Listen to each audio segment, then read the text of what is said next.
you like mud, bikes, beer and optional lactate-induced pain, then cyclocross is the sport for you.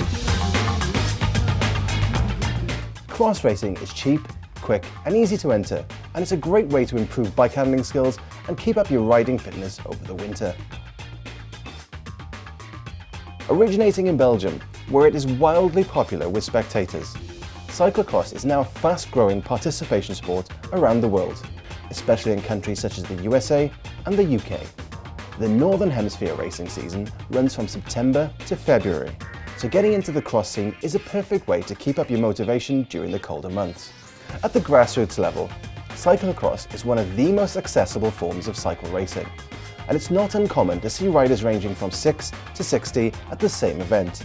For this reason, and because of its unique culture, the cross scene is exceptionally welcoming to newcomers of any age. Take the whole family and, even if they don't want to ride, they'll have a great day soaking up the festival-like atmosphere while cheering you on. All you need is an off-road bike in working order, and away you go. More on this later. Elite CX riders are up there with the top road professionals when it comes to fitness. But the beauty of the sport is that you can participate and have fun with minimal training. Races usually take place in parks or large recreational areas, and will use natural terrain to create a varied and exciting course.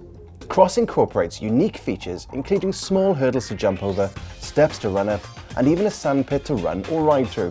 The run-in sections are usually very short, but dismounts, remounts and carrying are important techniques for budding cyclocross racers. Before your first event, it's a good idea to find a field or quiet grassy area where you can get a feel for these specific techniques and the inevitable spills that come with them. Just make sure you have the blessing of whoever owns or administers the land. Races are usually measured in time, not distance, and are relatively short, consisting of multiple laps lasting around 8 minutes. Seniors will often race from 50 minutes to an hour, whereas younger or older categories race from 15 to 40 minutes. You'll find events listings on the websites of national governing bodies such as British Cycling and USA Cycling. You can race cross on any off-road bike, and if you want to dip your toe into the water before committing, then you won't feel out of place rocking up to an event on your mountain bike.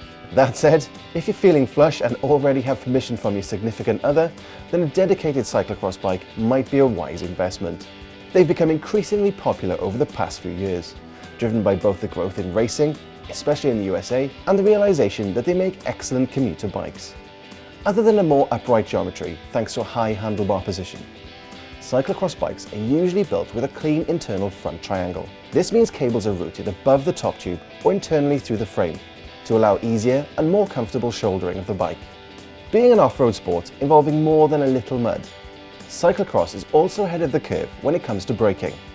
And compared to road bikes, you'll see disc brakes on relatively inexpensive models. As cross is a predominantly winter sport, tyre choice is a vital aspect of racing. You'll commonly see tyres with widths of 31 to 35C, and almost always feature a tread that more closely resembles a mountain bike tyre than a road one. Finding exactly the right pressure is somewhat of an art form, and you'll often see experienced riders using multiple practice laps to match their pressure to the terrain and conditions by process of trial and error. In the depths of winter, when conditions often range from quagmire to biblical, tyres can be run as low as 12 psi. In the early season, when races are drier, this can go up to around 30 psi. Cyclocross is a fast-paced winter sport, so your clothing probably won't be too different from your summer road kit. That's not to say you won't want to make a few tweaks to account for the lower temperatures.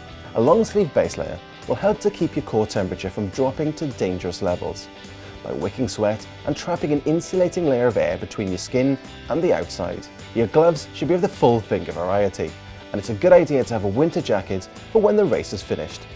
In especially cold weather, you may want leg warmers or bib tights, but due to the shortness and intensity of the event, a warm set of bib shorts will normally do the trick. A skull cap or bandana under your helmet will help keep the heat in on particularly frosty mornings. Due to the abundance of mud and the need to run, footwear is usually a mountain bike style shoe and cleat, although there is an emerging trend for dedicated cyclocross shoes fitted with metal studs. As the saying goes, it's not the winning, it's the taking part that counts.